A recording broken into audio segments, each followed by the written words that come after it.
terrifyingly beautiful, harshly seductive. It is, to be sure, the last frontier of travel. Antarctica, the final corner of the world to be mapped, charted, and experienced. This continent is, without a doubt, the true definition of exploration. And since it was first discovered, it remains a brave new world for humans, but a brave old world for those living creatures that have managed to make a home in the unforgiving elements, on land and in the frigid, pristine waters. And its very existence, a window into the planet's ancient past, as well as a look into the future of the Earth, which will almost certainly be determined by Antarctica's fate. Our southernmost continent, located on the bottom of the globe. Now, through advances in expedition cruising, Antarctica is being opened to travelers, but it should only be done with the utmost care and responsible planning, with a special team of research scientists, expedition leaders, and captains. One cruise line, Silversea, has run expeditions to Antarctica for 15 years on many of their world-class ships, where thousands of guests have gotten to witness firsthand this inspiring natural beauty. But these vessels don't just set sail to the last continent of the world as they would to many other destinations. The Antarctic requires years of meticulous planning. And that research and advanced work starts over 6,000 miles away in Miami, Florida, at the Silversea offices, where we joined a final prep meeting for a history-making special 12-day expedition to discover new landing sites in Antarctica. Gathered here are the major players. The expedition leader, Stefan Kradel, who has explored the world from pole to pole. So we're flying into King George. Our aim is to look per day at 3 to 4 sites minimum. The vice president of expeditions, with close to a dozen trips to Antarctica. This is something that's been in the planning for about 4 years. Specific mandate is to come back with a viable list of new sites that we have not visited before. And Silversea's senior vice president, who has made more than 90 trips to Antarctica. We like to think of ourselves as explorers. We will be visiting areas that have not had human interaction. That's something that nobody, no organization has ever done before in terms of a cruise company. That is already for me the Holy Grail. A lot of these areas are, of course, not charted. We've got all the modern technology to guide us along the way. But Antarctica, ultimately, is still the same dangerous place, inhospitable, unpredictable, just like Shackleton, Amundsen, Scott encountered hundreds of years ago. Explorers first set eyes on the seventh continent in 1820, its name coming from the Greek, Antarcticos, meaning land opposite of the Arctic. At the end of the 19th century, multiple international expeditions started an era known as the heroic age of Antarctic exploration. Norwegian explorer Roald Amundsen was the first to reach the South Pole in December of 1911, beating British naval officer Robert Falcon Scott by a matter of weeks. While Amundsen returned successfully, Scott and his team died of starvation and exhaustion on the journey back. In 1914, Ernest Shackleton endeavored to be the first to cross the new continent from sea to sea, but his ship, the Endurance, became trapped in the ice, forcing Shackleton and the crew to abandon it and set out on a harrowing adventure over ice and sea, until they were all rescued 10 months later. Those same harrowing sea conditions still exist today. The narrowest crossing to Antarctica is through the Drake Passage, off the tip of South America. By boat, it's a 2-day voyage, but it's only 2 hours by air. This dedicated mission starts in Punta Arenas, one of the southernmost cities in the world, and it requires a dedicated aircraft, the BAE-146, the smallest 4-engine plane ever built, a mini jumbo, if you will, capable of short takeoff and landings in the most adverse conditions. From Punta Arenas, The flight to Antarctica is 760 miles southeast to King George Island. And these veteran pilots don't just rely on instruments. They depend on their judgment, developed over decades, to navigate the constantly shifting weather conditions, and then to land on a gravel and ice runway. Named for King George III, the 444 square mile island is home to numerous research bases from different countries. From there, we transferred to inflatable Zodiacs.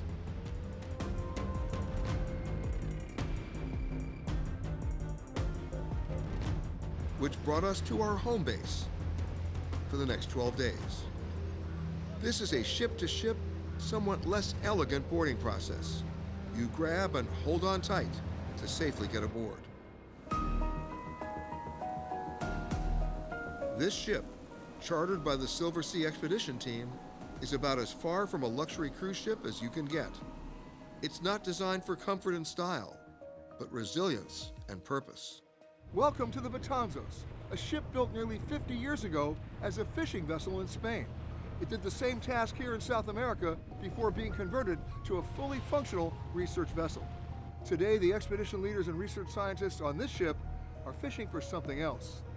New destinations, and this ship has all the tools they'll need to go where they've never been before. Leading the team on the Betanzos is Captain Freddie Lichteller. Born in South Africa, Freddie made his first trip to Antarctica in 2002. He is now a captain on one of Silversea's expedition ships, the Silver Explorer. And in 2022, he was part of the team that recovered the wreckage of Shackleton's ship, the Endurance. Discovering the Endurance was a highlight of my career, but that discovery was very challenging. We had to fail in many ways to be able to succeed. And on this expedition, the very same challenges. Poor or outdated maps and charts, fast-changing weather, and then, once ashore, unknown conditions on the ground. Yesterday, we started in Fuldes Bay where the airstrip is, and overnight we steamed this distance and we dropped anchor just off this point here. It's not very well charted, and also this chart's an edition of 2004. So the most recent charts we've got Yes. are 2004. That's right, yeah. So what you see on the chart now is not necessarily what you experience here. You just don't put the ship in a certain direction and off you go. So if you do launch here, maybe you can have a look.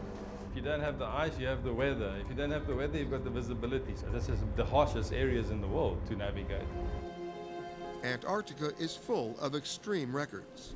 It's the windiest place on Earth, with winds known as catabatics, reaching nearly 200 miles per hour.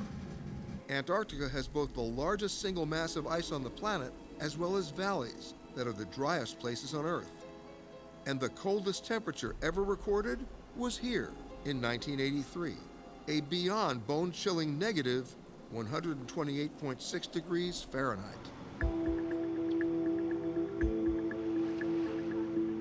So to safely explore this environment, you have to go in prepared. The challenges in Antarctica are different to anywhere else in the world. We never take it for granted where we're operating and the dangers it might pose to us and our guests. We've got to always keep ourselves warm. So it starts off with thermals underneath, and then tracksuit pants on top, double socks, thermal top, followed by your puffer, which is your down jacket. Then you would put your dry suit on top of that. In Antarctica, if you get wet, you literally have to go back to the ship. You will freeze. So you need to be completely waterproof. Put our parka on and gloves on. And then lastly, you put your beanie on and ready to catch zodiacs. But before any Zodiac expedition, the emergency supplies are packed and then checked, so that if disaster strikes while they're away from the main ship, the team can survive while awaiting rescue. So in our shore bags, we take a whole suite of what we need to survive for a minimum of 24 hours. At that point, we're expecting rescue. Water and food are the most important things, along with shelter, space blankets, medical kits. It's all about redundancies and further redundancies on top of that to make sure that we are fully self-sufficient when we go out. The Betanzos moves into position to launch the first Zodiacs. This is a mission of discovery. It will include determining that the vessel can safely access the area, that it can safely anchor in the area, that you can deploy the Zodiacs, that it's fairly ice-free, and that the landing spot is safe for guests of all ages to be able to approach it and to be able to land there.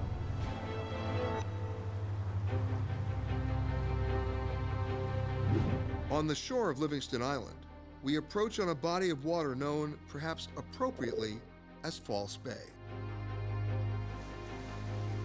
We're guided in by Silversea's expedition leader, Stefan Kradel.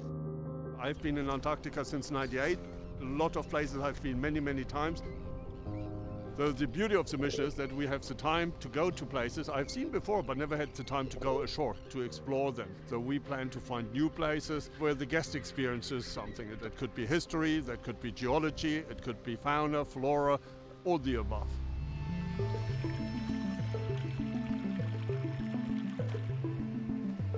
What makes this island good for you? Well, the island, Livingston Island, is huge. It's just pretty protected. We have a lot of space to land. And we also have a glacier around the corners. Just as attractive as the topography is that the island is populated by elephant seals and gentoo penguins. This island might just work. And if you look around, there's no rubbish around. There's no evidence from human beings. There's no plastic, because there's no human beings down here. And then there's that. How long has that been here? Geological-wise, not that old. A couple of million years for sure. And untouched. Totally untouched. And that's the way you want it? Absolutely, and that's the way we will keep it. There's another potential landing site on Livingston Island. The team moves north into South Bay, approaching Araby Point. The minimal chart information indicates they're likely to encounter shallow, rocky waters, so they proceed cautiously.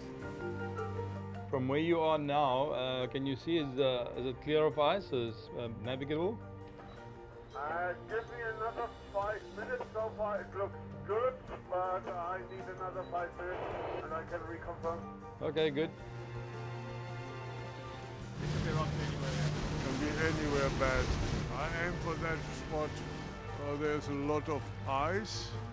Stefan uses an oar as a simple method to test for a shallow bottom. Sort of a depth finder. Deep, deep. Deep, deep. Oh, ground. The biggest issue is we go over something and then suddenly hits the propeller. Not good for the propeller. Oh, I can see the floor. I can see it. There it is. Yeah, I can just about see it now. And I can see the rocks. There are some rocks.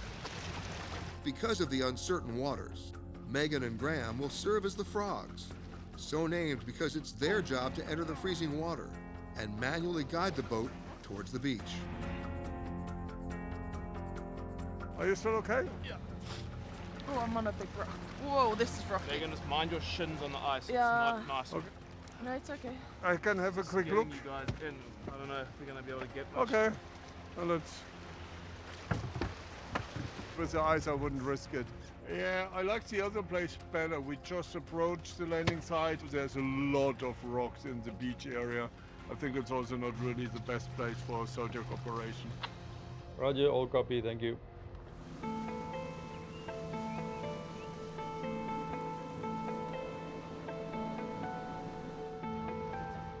Just saying, I went through it. But there are more risks today, as the crew is also conducting its first aerial scout, using the Betanzos' 2 helicopters, which will carry them farther from the safety of the mothership and put them even more at the mercy of Antarctica's unpredictable weather changes. Yeah, Yeah, we're going here, here, and that's the last area. We have to look at wildlife we potentially see. Obviously, if the wildlife we can't get too close with the helicopter, and potential the beach situation.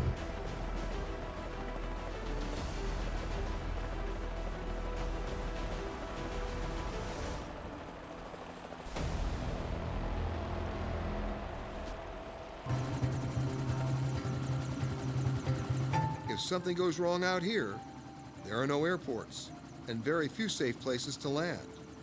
But despite the risks, this is often the best way to scout ahead of the ship for possible landing sites. Beautiful group of islands there. You have here Cape Perez, that must be the one straight ahead. Yeah. To the left is Collins Bay and the big bay is to the right. We have a look there. Main question is, can we land there with the Zodiac or not? Nice, but no penguins, no wildlife, but it's definitely worth for a Zodiac cruise. Maybe even some kayaking?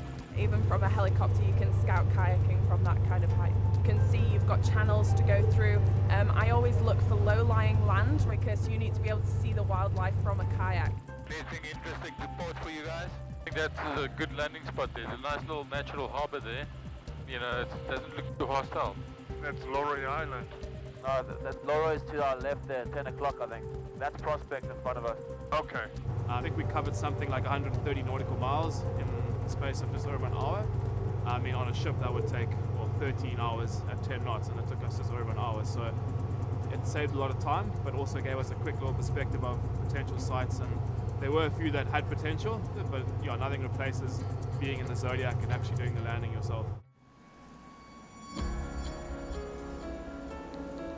Armed with the information they've gathered from the air, the team can now more quickly hone in on those best landing areas in these uncharted waters.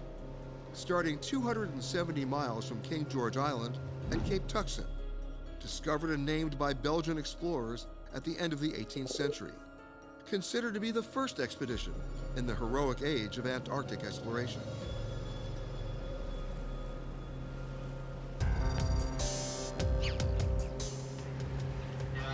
That little gap, it actually might be too shallow at low tide then. Uh-huh. Copy on that, Stefan. Thank you. As we approached, as beautiful as it looked, there were some immediate challenges. So, we could land here, but there's very limited space for our guests without falling all over. I think your channel is a dead end.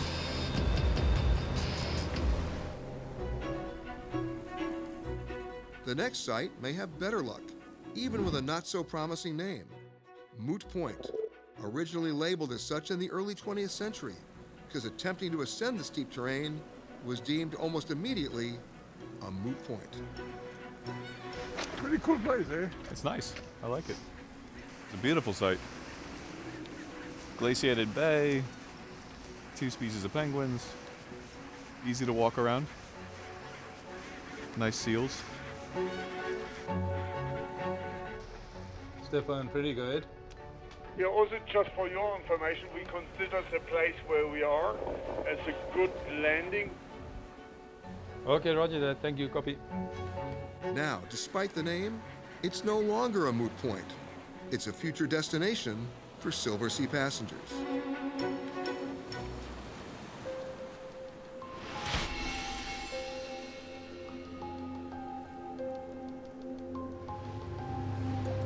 In addition to landing sites, the team is also looking for stretches of sea for Zodiac cruising, as well as kayaking.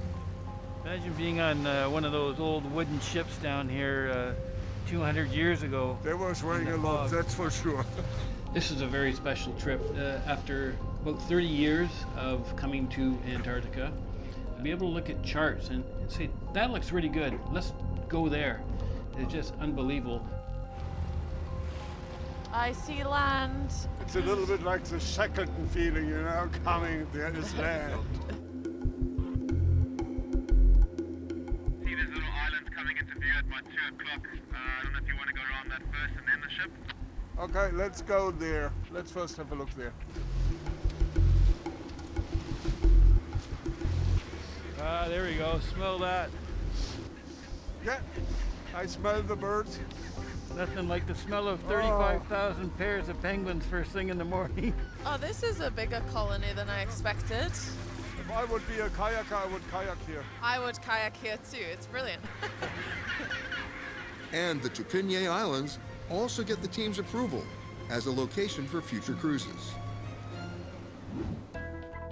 South on the peninsula is Cape Roque Morel, first discovered in the late 1830s by a French expedition and left virtually unexplored until now.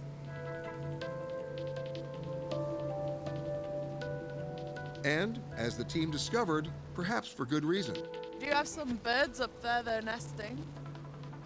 Yeah, unfortunately, no landing here. Kayak in perfect calm conditions, yes, but as you see now the waves going through and then tuk tuk tuk, half of the kayaks wouldn't make it through because they break apart, so it's a little bit a loss. So it's a good soda cruise. Landing, you need perfect calm conditions, but then the question, whenever you land, where would you go with the guest? You know, it's everywhere rather steep climb.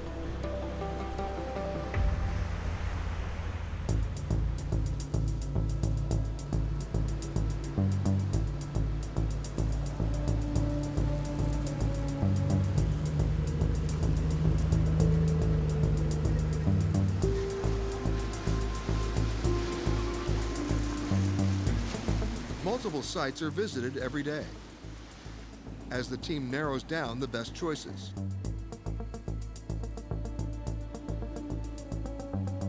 First, planting red flags to mark potential safe hiking paths.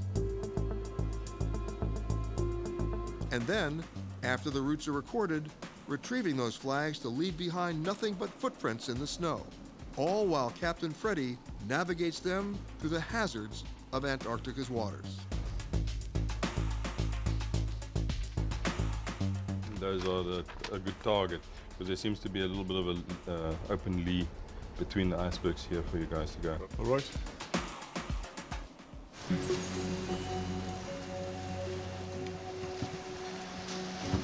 The next destination, 160 miles southwest of King George Island. The two distinctive rocky peaks, or hummocks, of Two Hummock Island.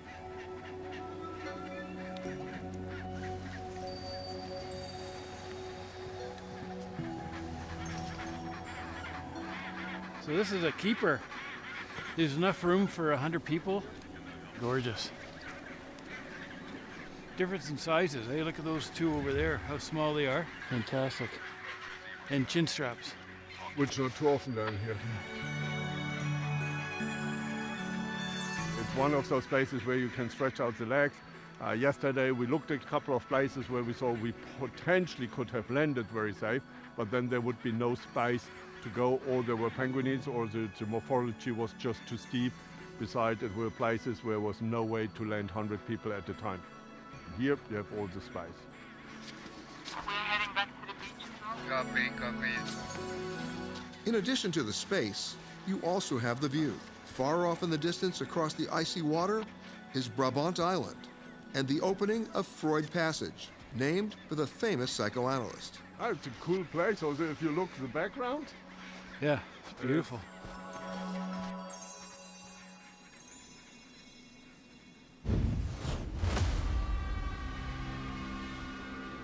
The next stop, 24 miles to the southeast, into treacherous waters.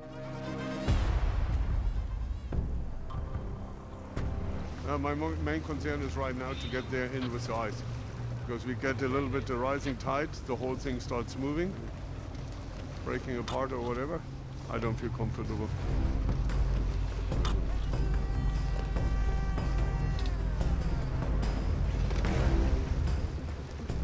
You just have to go slow, pick your way, be patient, push the big ones, you don't want to ram them, and take your time.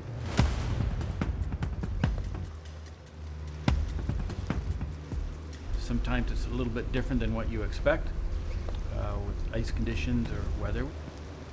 So there's frustrations. You know, we've highlighted some places we thought would be fantastic, and they are a bit underwhelming when they got there. But we've had some fantastic surprises too. And that final surprise is on Robert Island, just 30 miles southwest of where the expedition started on King George Island.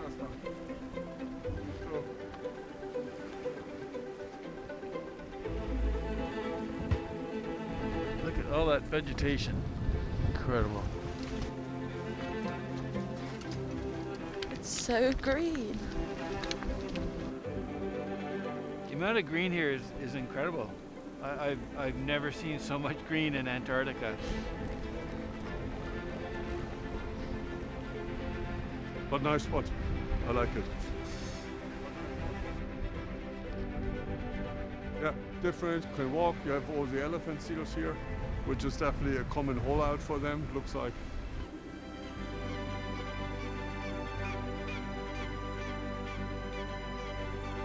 It's actually a beautiful sight.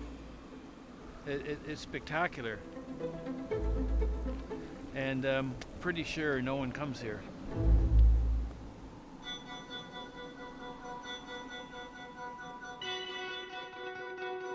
As vibrant as this vegetation is, it's a sign that things are changing in Antarctica, and maybe not for the better. In my opinion, Antarctica is very much a barometer of world health. Last year was the lowest recorded sea ice extent ever. So the sea ice is diminishing, which means the water temperature is rising. And to see over the last 20 years how those ice shelves has diminished, that's quite scary. You hear a lot about global warming, but for people to become aware and to see it at first hand, it's vitally important. If the ice here continues to rapidly melt unabated, it will lead to sea levels rising. Some scientists say it's still possible to avoid this fate. And one of the best ways to motivate action is through education. What we do is to try to create ambassadors for the Antarctic and the global ecosystem by inspiring our passengers to have an understanding, a deeper understanding of what's going on in our world is quite an astounding opportunity.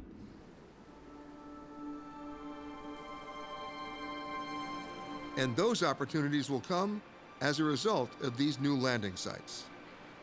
It's been a successful expedition on so many levels: discovery, environmental responsibility, safety, and navigating what continues to be that brave new world.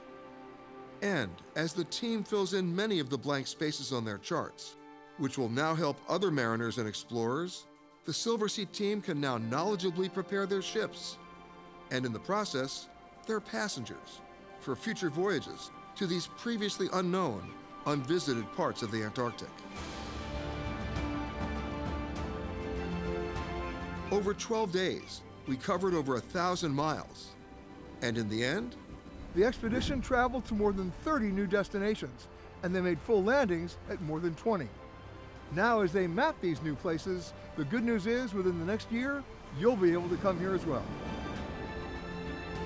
And for Captain Freddie, this expedition was not just one of adventure or discovery, but an imperative mission to heighten understanding about this pristine and fragile frontier.